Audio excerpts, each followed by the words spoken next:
Hello friends, स्वागत है आपका study with Prince any time में। मैं प्रिंस कुमार आपका स्वागत करता हूं। और आज हम लोग 9वीं और 10वीं कक्षा के पॉलिनोमियल चैप्टर का थ्योरी पढ़ेंगे। इसके बाद 9वीं और 10वीं कक्षा का पॉलिनोमियल का चैप्टर बाय चैप्टर वीडियो आएगा। तो आज हम लोग पॉलिनोमियल चैप्टर का थ्योरी देखते हैं।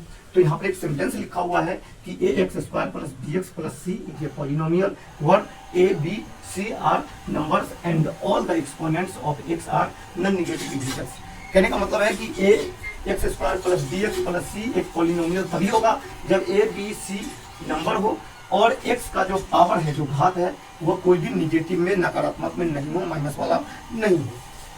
तो एक एग्जांपल हम लोग देख लेते हैं।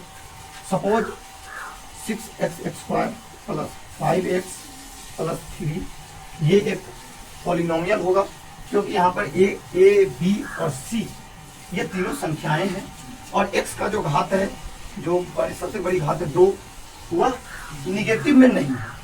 तो हमने दो चार बातें देखा इस पॉलिनोमियल के इस उदाहरण में कि पॉलिनोमियल में क्या क्या चीज हो सकता है। तो आइए हम लोग देखते हैं कि एक पॉलिनोमियल में क्या क्या चीज होता है, क्या क्या चीज होना चाहिए। तो सबसे पहले एक पॉलिनोमियल में टर्म होना चाहिए, यानी कि पद होना चाहिए। अभी आपने यहाँ पर देखा कि पॉलिनोमियल में एक पद, दो पद और तीन पद है, अर्थात पदों के बीच प्लस या माइनस का साइन होना अनिवार्य है। यदि गुणा और भाग का पद होगा किसी दो पदों के बीच, तो वह दो पद एक ही पद होगा, दो पद नहीं होगा। जैसे 6x गुने 2x, यह एक ही पद है, क्योंकि इसको हम गुना करेंगे तो 6 × 2 करेंगे तो हो जाएगा 12 और x को x से गुना करेंगे तो x²। तो यह एक ही पद हो गया। तो इसीलिए कम से कम दो पद होना चाहिए। दो पद होने के लिए जैसे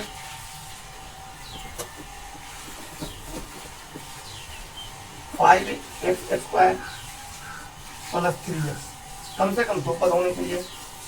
6y प्लस 7 या 7y माइनस 8, कम से कम दो पद होने चाहिए। पदों के बीच में प्लस या फिर माइनस का साइन होना चाहिए। अगर ये दोनों साइन नहीं होगा दो पदों के बीच में, तो वो दो पद गुना या भाग करके एक ही पद बन जाएंगे। तो कम से कम दो पद होने चाहिए पॉलिनोमियल में। इसके अलावा पॉलिनोमियल में कांस्टेंट होने चाहिए। अब कांस्टेंट और वेरिएबल, ये दो चीजों को हम एक एग्जांपल से सीखते हैं, है ना। एक एग्जांपल देखते हैं कि आपके विद्यालय में बचपन से कई मित्र हुए, उसमें से कुछ मित्र ऐसे हैं जो बचपन में भी आपके मित्र थे और अभी भी वैसे ही हैं, वो बदले नहीं। अर्थात बहुपद में जो बदलता नहीं है वो कांस्टेंट होता है। और वेरिएबल कौन होगा? जो बदल जाएगा, आज आपके साथ, कल उसके साथ, परसों उसके साथ, यानी कि उसका वैल्यू चेंज होता रहेगा, वह वेरिएबल्स होगा। तो एक एग्जांपल से हम लोग देखते हैं कि 6y का power 3 plus 2y² minus 8y plus 3। अब यहाँ पर 6 का पावर 6, 2, 8 और 3, ये सभी न्यूमरल्स हैं, डिजिट हैं, और इनका मान कभी नहीं बदलता। यहाँ पर भी ये 6 ही रहेंगे, कहीं और जाएंगे तो भी 6 ही रहेंगे। बिहार में भी 6 हैं, इंडिया में भी, पूरी इंडिया में 6 हैं, चाइना में भी 6 ही रहेगा, 2 ही रहेगा, 8 ही रहेगा। इसका मान कभी नहीं बदलता और ये कांस्टेंट होता है। और एक होता है वेरिएबल्स, जिसका मान बदलता रहता है। जैसे y का मान इस प्रश्न में कुछ और होगा, किसी और प्रश्न में कुछ और होगा। z, x, कोई भी वेरिएबल को हिंदी में बोलते हैं चौर, और कांस्टेंट होता है और चौर। टर्म्स का मतलब होता है पद। तो ये बातें ध्यान में रखना है कि जो बदल जाए वह चौर हो गया। जैसे x, y, ABCD कोई भी लेटर लिखा हो बहुपद में, वह चौर होगा, वेरिएबल होगा। और जो बदले नहीं, जो न्यूमेरिकल फॉर्म में हो, जो नंबर में हो, वो कांस्टेंट होता है और चौर होता है। एक चीज और आवश्यक है जो हमने अभी एग्जांपल में दिखाते हैं यहाँ पर बहुपद के एग्जांपल में, और वह है नॉन निगेटिव डिग्री। यानी कि डिग्री यानी कि घात, एक्सपोनेंट, पावर, ये निगेटिव नहीं होना चाहिए। अगर ये निगेटिव हो जाएगा तो ये बहुपद नहीं होगा। सपोज यहाँ पर 6y का पावर 3 है, अगर इसको हम पावर -3 कर दें तो ये बहुपद नहीं होगा। इसलिए किसी भी पावर का, किसी भी घात का घात जो है वो निगेटिव में नहीं होना चाहिए, माइनस में नहीं होना चाहिए। तो उम्मीद है समझ में आ रही होगी आपको। एक और चीज आवश्यक है, और वह है स्टैंडर्ड फॉर्म। स्टैंडर्ड फॉर्म का मतलब है कि घात का किसी एक फॉर्म में होना। घातों का या तो असेंडिंग ऑर्डर में होना या फिर डिसेंडिंग ऑर्डर में होना। अब हम लोग एक एग्जांपल लिखते हैं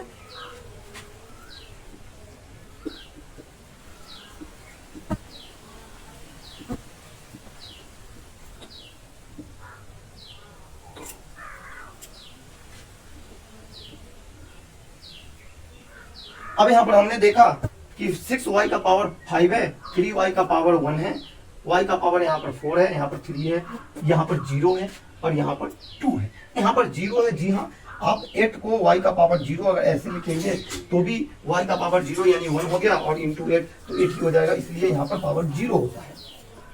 ये बात को ध्यान में रखेंगे आप कि कोई भी डिजिट अगर सिंगल दिया हुआ है तो उसका मतलब है कि वहां पर उसके जो वेरिएबल है उसका वैल्यू 0 है। तो अब यहाँ पर हमने देखा कि y का पावर 5 है, फिर 1 है, फिर 4 है, फिर 3 है, फिर 0 है, फिर 2 है। ये जो है ये किसी भी फॉर्म में लिखा हुआ नहीं है पावर। यहाँ पर 5 है, यहाँ पर 1 4, इसको या तो आप इसके पावर को असेंडिंग फॉर्म में लिखे या फिर डिसेंडिंग फॉर्म में लिखे, तभी यह पॉलिनोमियल हो पाएगा। जैसे पहले हम इसको लिख देते हैं डिसेंडिंग फॉर्म में, तो 6y का पावर 5 और फिर माइनस 2y का पावर 4 प्लस 3y का पावर 3 प्लस 2y का पावर 2 प्लस 3y माइनस 8। या तो ये वाला फॉर्म हो गया डिसेंडिंग फॉर्म में जहां पर पावर कमता जा रहा है, या फिर असेंडिंग फॉर्म होगा जहां पर पावर बढ़ता जाएगा। तो हम इसको उल्टा करके लिख देंगे। तो हम लोग लिखेंगे इसको 8 माइनस 8 है plus 3y plus 2y square plus 3y cube minus 2y का पावर 4 प्लस 6y का पावर 5। तो हम लोग ऐसे करके लिखेंगे, यहाँ पर पावर 0, फिर 1, फिर 2, फिर 3, फिर 4 और फिर 5। तो हम लोग या तो इसको ऐसे लिखेंगे या फिर ऐसे लिखेंगे पावर को बढ़ते क्रम में। आपको मैक्सिमम बुक में मिलेगा पावर घटते क्रम में, तो इस बातों को ध्यान में रखिए। अगर स्टैंडर्ड फॉर्म नहीं होगा तो ये कोई बहुपद हुआ ही नहीं। इसको अगर बहुपद लिखना है तो हमें इस तरीके से स्टैंडर्ड फॉर्म में लिखना ही होगा। तो ये तो वो बातें थी कि बहुपद होने के लिए कौन कौन 5 चीज आवश्यक है। तो एक बार फर्स्ट रिवीजन कर लेते हैं कि टर्म्स होना चाहिए, कम से कम 2 पद होना चाहिए, कम से कम 2 या 2 से अधिक पद होना चाहिए। कॉन्स्टेंट्स होने चाहिए यानी कि अचर मान कुछ न्यूमेरिकल होने चाहिए। वेरिएबल्स होने चाहिए, चर मान होने चाहिए यानी एक्स वाई जेड वाला भी कोई लेटर होना चाहिए। नॉन निगेटिव डिग्री होनी चाहिए यानी कि पावर माइनस में नहीं होना चाहिए, और एक स्टैंडर्ड फॉर्म होना चाहिए यानी कि पावर या तो असेंडिंग ऑर्डर में हो या फिर डिसेंडिंग ऑर्डर में हो। तो फ्रेंड्स अब हम लोग देखते हैं पॉलिनोमियल के टाइप को कि पॉलिनोमियल कितने प्रकार के होते हैं। तो पॉलिनोमियल को 2 प्रकार से बांटा गया है। एक बांटा गया है इसके टर्म्स के यानी कि इसके पदों के आधार पर, और एक बांटा गया है इसके डिग्री, इसके एक्सपोनेंट यानी इसके घात, इसके पावर के आधार पर। तो सबसे पहले हम लोग टर्म्स के आधार पर पॉलिनोमियल देखते हैं कि टर्म्स के आधार पर कितने तरह के पॉलिनोमियल हैं। तो टर्म्स के आधार पर पॉलिनोमियल को 3 भागों में बांटा गया है। एक है मोनोमियल्स यानी कि एक पद, जिस बहुपद में सिर्फ एक ही पद हो, जैसे 6x 2y। हालांकि ऐसे बहुपद को बहुपद माना नहीं गया है, लेकिन मोनोमियल को बहुपद चैप्टर में हम लोग पढ़ते हैं सिर्फ एक पद को, क्योंकि अभी हमने थोड़ी देर पहले हमने आपको बताया कि बहुपद में कम से कम 2 पद होने अनिवार्य है। 2 पद नहीं होगा तो वो बहुपद नहीं होगा, इसलिए मोनोमियल भी कोई बहुपद है नहीं। बस इसको हम लोग एक पद वाले को मोनोमियल चैप्टर के अंतर्गत पढ़ते हैं, मोनोमियल के अंतर्गत पढ़ते हैं, इसको मोनोमियल कहते हैं। बट ये कोई बहुपद है नहीं, क्योंकि बहुपद होने के लिए कम से कम 2 पद होना अनिवार्य है। अब है बाइनोमियल। बाइनोमियल में तो होता है 2 पद ही, यानी कि इसमें कम से कम 2 पद होने चाहिए। जैसे 5z स्क्वायर माइनस 3z, कम से कम इसके जो 2 पद होते हैं, 2 पद होंगे तो वह बाइनोमियल होगा। तो बाइनोमियल के बाद अब हम लोग देखते हैं ट्रिनोमियल्स, जिसके 3 पद हो वह ट्रिनोमियल्स होगा। जैसे 6x square minus 5x plus 3, या फिर कोई भी ऐसे सैकड़ों उदाहरण हो सकते हैं। 7y square minus 8y plus 5, ऐसे सैकड़ों एग्जांपल्स हो सकते हैं त्रिपद के, ट्रिनोमियल्स के। तो ये हो गया टर्म्स के हिसाब से बहुपद का प्रकार। अब हम लोग देखते हैं डिग्री यानी कि पावर के हिसाब से बहुपद का प्रकार, कितने प्रकार के बहुपद होते हैं। तो यहाँ पर भी बहुपद के 3 प्रकार देखने को मिलता है। एक लीनियर बहुपद यानी रैखिक बहुपद, एक क्वाड्रेटिक बहुपद यानी कि द्विघाती बहुपद, और एक क्यूबिक यानी कि त्रिघाती बहुपद। अब हम लोग देखते हैं कि लीनियर किसको कहते हैं, यानी रैखिक बहुपद किसको कहते हैं। तो वैसा बहुपद जिसका केवल सबसे बड़ा जो कंपोनेंट है, सबसे बड़ा डिग्री जो है 1 हो। जैसे 6x प्लस 5,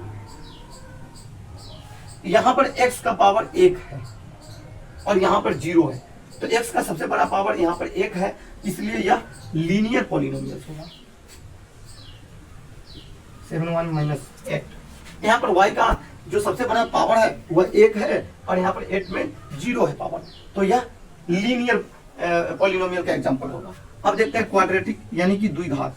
जिस बहुपद का सबसे बड़ा पावर 2 हो वह क्वाड्रेटिक होगा, जैसे 7z स्क्वायर माइनस 12।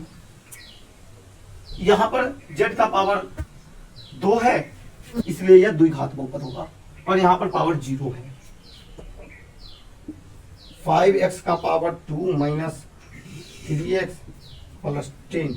यहाँ पर भी x का पावर 2 है, यहाँ पर 1 है, यहाँ पर 0 है, तो यहाँ पर पावर 2 है यानी यहाँ पर सबसे बड़ा पावर है 2।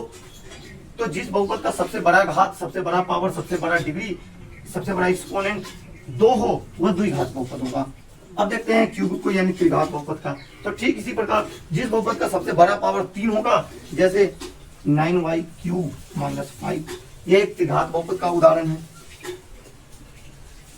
6x cube plus 5x square minus 2x plus 8। यहाँ पर देखेंगे तो सबसे बड़ा जो पावर है, सबसे बड़ा डिग्री है, यहाँ पर ये 3 है, तो यह त्रिघात बहुपद का उदाहरण होगा। अब सबसे लास्ट में हम लोग देखते हैं शून्य पॉलिनोमियल्स होता है। ऐसा पॉलिनोमियल जिसमें सभी कांस्टेंट 0 होते हैं उसे हम लोग कहते हैं शून्य पॉलिनोमियल। और शून्य पॉलिनोमियल का जो अधिकतम घात है वो डिफाइंड ही नहीं हो पाया है। तो फ्रेंड्स ये रहा बहुपद का टाइप्स, और आपने अभी तक देख लिया है बहुपद किसे कहते हैं, बहुपद के कितने प्रकार होते हैं, किस हिसाब से बहुपदों को अलग अलग 2 प्रकारों में बांटा गया है, और वे 2 प्रकार के बारे में आपने पूरी डिटेल जानकारी ले ली। तो आपको ये वीडियो कैसा लगा हमें कमेंट बॉक्स में बताएं। तो फ्रेंड्स मिलते हैं एक नई वीडियो में, एक नए विषय वस्तु के साथ, एक नए टॉपिक के साथ। तब तक के लिए धन्यवाद। जय हिंद।